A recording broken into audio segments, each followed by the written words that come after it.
जय हिंद दोस्तों। आज सुबह से वंदे मातरम गीत को लेकर बहुत डिबेट हो रही है और होना भी जायज है, क्योंकि हमारे राष्ट्रीय गीत वंदे मातरम को लगभग 150 साल पूरे हो चुके हैं। और ये डिबेट इसलिए भी हो रही है क्योंकि आज प्रधानमंत्री मोदी जी ने एक ऐसा लेटर, एक ऐसी चिट्ठी सदन के सामने पेश करी जिसने कांग्रेस की एक और काले दाग को एक्सपोज कर दिया। आइए पूरा मसला समझते हैं, क्योंकि जिस वंदे मातरम को आप और हम समझते हैं, एक्चुअली में वो वंदे मातरम पूरे 6 स्टैंजास का है। लेकिन जो राष्ट्रीय गीत नेशनल सॉन्ग के रूप में 1950 में अडॉप्ट किया गया था हमारे संविधान निर्माताओं के द्वारा, वो शुरुआत के 2 ही स्टैंजास थे। तो बाकी के 4 स्टैंजास को हटाया क्यों गया? बाकी के 4 स्टैंजास में ऐसा क्यों था और ऐसा क्या था कि मुस्लिम लीग के दबाव में आकर कांग्रेस को मजबूरन बाकी के 4 स्टैंजास को हटाना पड़ता है? तो आइए यही बात अपन समझते हैं, क्योंकि यहां पर प्रधानमंत्री मोदी ने नेहरू जी की वो चिट्ठी को सदन के सामने प्रस्तुत किया जो उन्होंने जवाहरलाल नेहरू को लिखी थी, और यहां पर जो उन्होंने सुभाष चंद्र बोस को लिखी थी, और यहां पर जवाहरलाल नेहरू ने जो चिट्ठी सुभाष चंद्र बोस को लिखी थी वो मुस्लिम लीग के दबाव में आके लिखी थी। तो आइए पूरा मसला समझते हैं। लेकिन आपको एक जानकारी दे दे कि ये जो अब विवाद होने वाला है वो एग्जाम पॉइंट ऑफ व्यू से और भारत के लिए बहुत ज्यादा जरूरी है, क्योंकि आपको और हमें भी पता होना चाहिए कि वास्तविकता क्या है। क्योंकि ऐसा तो है नहीं कि अंग्रेजों के साथ और अंग्रेजों के विरुद्ध सिर्फ और सिर्फ एक ही पक्ष ने लड़ाई लड़ी हो, सबका खून शामिल था इसकी मिट्टी में। लेकिन फिर भी ये कम्युनल हार्मोनी बढ़ी कैसे, ये भी आपको थोड़ा समझना होगा। यहां पर अगर बात की जाए वंदे मातरम की, तो वंदे मातरम गीत जो है वो बंकिम चंद्र चट्टोपाध्याय जी ने 1875 में लिखा था। लेकिन ये उस वक्त पब्लिसिटी में आता है, उस वक्त और ज्यादा प्रकाशित होने लगता है जब आनंद मठ के इस गीत का उपयोग हमारे भारतीय क्रांतिकारी, हर एक वर्ग, हर एक धर्म के क्रांतिकारी इसे अपना गीत बनाते हैं, राष्ट्रीयता बढ़ाने का गीत बनाते हैं, जो सिंबॉलिकली उस वक्त यूनिटी का भी एक साइन हुआ करता था, एकता का प्रतीक हुआ करता था। और याद रखिएगा 1896 में कांग्रेस के कलकत्ता अधिवेशन में, जिसकी अध्यक्षता खुद रहीमतुल्लाह सयानी कर रहे थे, उस वक्त इस राष्ट्रीय गीत को पहली बार कांग्रेस ने खुद पूरा गाया था। तो जब पूरा गाया था तो फिर आखिरकार ऐसा हुआ क्या कि 1937 में इसे हटाना पड़ा। अब समझिएगा, इस पूरे विवाद की जड़ अंग्रेज ही थे। अंग्रेज ये समझते थे कि अगर भारत में लंबे समय तक राज करना है तो डिवाइड एंड रूल करना ही पड़ेगा। लेकिन करे भी कैसे? क्योंकि जैसे जैसे अंग्रेजों का समय भारत में बीतता जा रहा था, नेशनल यूनिटी बढ़ते जा रही थी। क्या हिंदू क्या मुसलमान, कोई भी आप धर्म का ले ले, सब अंग्रेजों के जो दमनकारी नीतियां होती थी, उनका जो एक्सप्लॉइटेशन था, उनका जो हैरेसमेंट था, उसके खिलाफ थे ही थे। लेकिन एक मौका मिलता है कर्जन को। कर्जन 1905 में बंगाल का विभाजन करते हैं, वो बंगाल जो राष्ट्रीयता का केंद्र माना जाता था। बंगाल का विभाजन सिर्फ और सिर्फ धर्म के आधार पर होता है। जो वेस्ट बंगाल था, जो हिंदू मेजोरिटी एरिया था, उसे वेस्ट बंगाल बनाया गया, और जो मुस्लिम मेजोरिटी एरिया था उसे ईस्ट बंगाल बनाया गया। अब आपने धर्म के आधार पर तो विभाजन कर दिया, उसके बाद आपने किया क्या? उसके बाद होता यह है कि डिवाइड एंड रूल को एज एन एक्ट इंपोज किया जाता है भारत में। मतलब यहां पर हिंदुओं को हिंदू वोट करेंगे, मुसलमान को मुसलमान वोट करेंगे। और इसके लिए आ जाती 1906 में मुस्लिम लीग। अब आप समझ चुके होंगे कि मुस्लिम लीग ने जैसे ही जिम्मा लिया कि मुसलमान सिर्फ मुसलमान को वोट करेगा और इसके लिए एक राजनीतिक पॉलिटिकल पार्टी की जरूरत है, तो मुस्लिम लीग अपने आप में फिर समय के साथ साथ बहुत स्ट्रांग होते जाती है। और यहां पर बस बात वही है, कम्युनल हार्मनी भी बढ़ते जाती है। अब 1906 के बाद 1909 में जब अधिनियम ही बन जाता है, एक्ट ही बन जाता है कि सेपरेट इलेक्टोरेट सिस्टम भारत में होगा, तो यहां पर फायदा उठाते हैं शुद्ध तौर पर अंग्रेज। और भारत में जो सांप्रदायिकता थी, कम्युनलिज्म था, वो बढ़ते ही जाता है। उसके बाद कुछ होता ऐसा है कि जो वंदे मातरम 1937 के पहले तक पूरा गाया जाता था, stanza 1, stanza 2, stanza 3, stanza 4, stanza 5 और स्टैंजा 6, 1937 में सुभाष चंद्र बोस के पास एक चिट्ठी आती है, और वो चिट्ठी और किसी की नहीं रहती है, बल्कि यहां पर जो चिट्ठी रहती वो रहती है जवाहरलाल नेहरू की।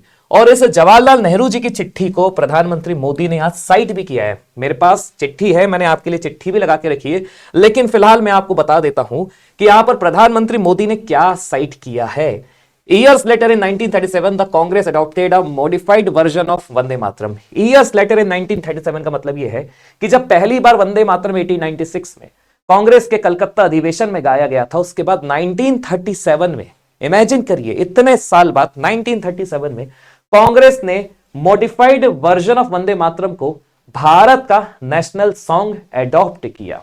In 1951, it was further adopted by the Constituent Assembly at a instance of the Rajendra Prasad as the national song, while Jan Gan Man was designated as the national anthem. अब देखा जाए तो जन गण मन भी विवादित ही माना जाता है, लेकिन फिर भी वंदे मातरम को 1951 में एज नेशनल सॉन्ग और जन गण मन को 1950 में ही और 1951 में ही नेशनल एंथम के रूप में अडॉप्ट किया जाता है। और फिर बात वही है, यहां पर जो प्रधानमंत्री मोदी ने एलिगेशन लगाया, एलिगेशन तो नहीं बोल सकते लेकिन जो चिट्ठी में वो वास्तविकता है, Modi said Nehru had written that he had read the background of the song.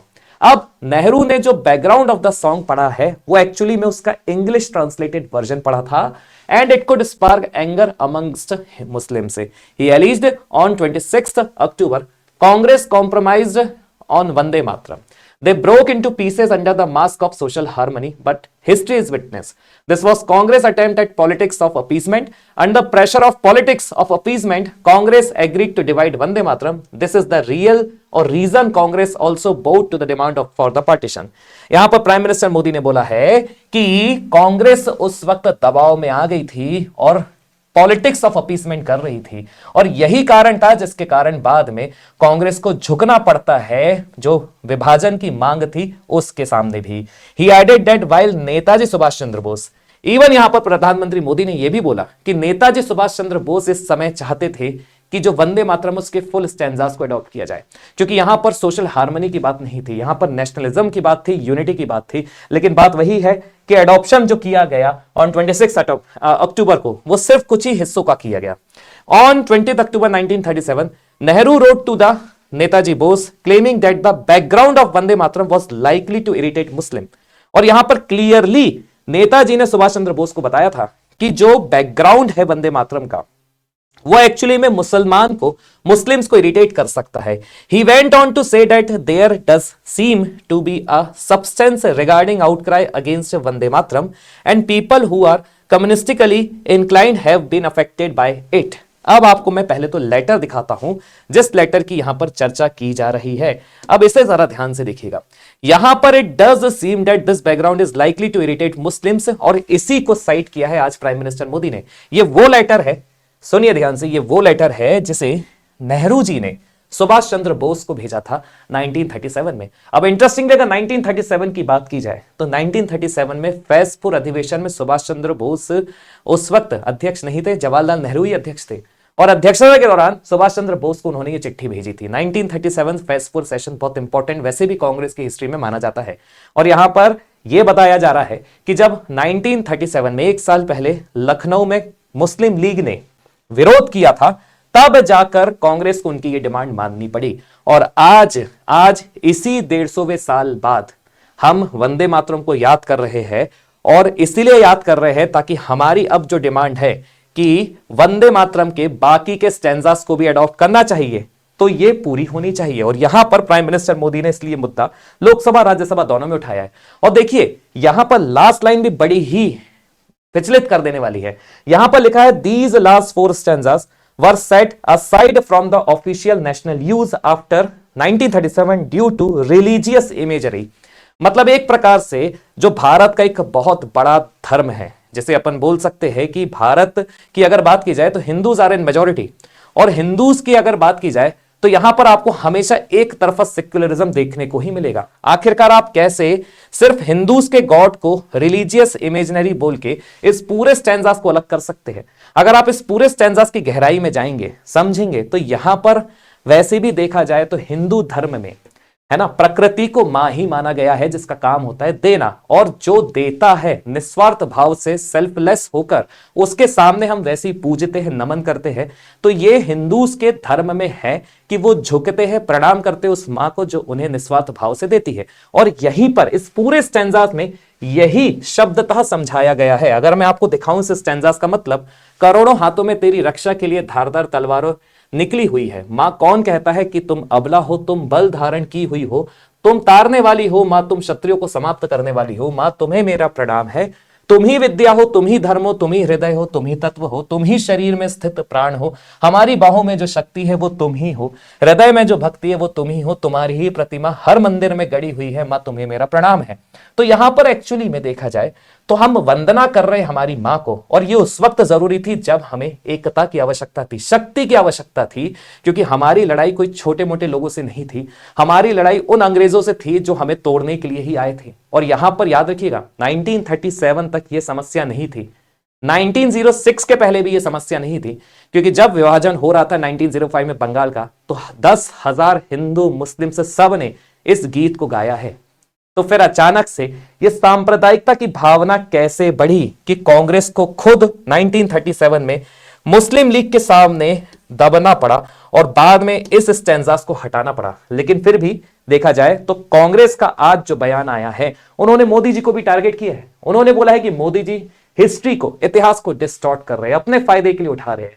और मल्लिकार्जुन जो कांग्रेस के वर्तमान में प्रेसिडेंट, उन्होंने तो साफ बोल दिया है कि अगर कोई राजनीतिक दल है जिसने कांग्रेस को बहुत, जिसने वंदे मातरम को बहुत प्राउडली गाया है, वो है कांग्रेस, ना कि बीजेपी और आरएसएस है, जिसने लंबे समय तक शाखाओं में किसी भी प्रकार के ध्वज को फहराया तक नहीं है, ना वंदे मातरम गाया है, ना जनगण मन गाया है। तो अब आप क्या सोचते हैं, आपका क्या इसमें जानना है, आप क्या समझते हैं, कमेंट करके जरूर बताइएगा।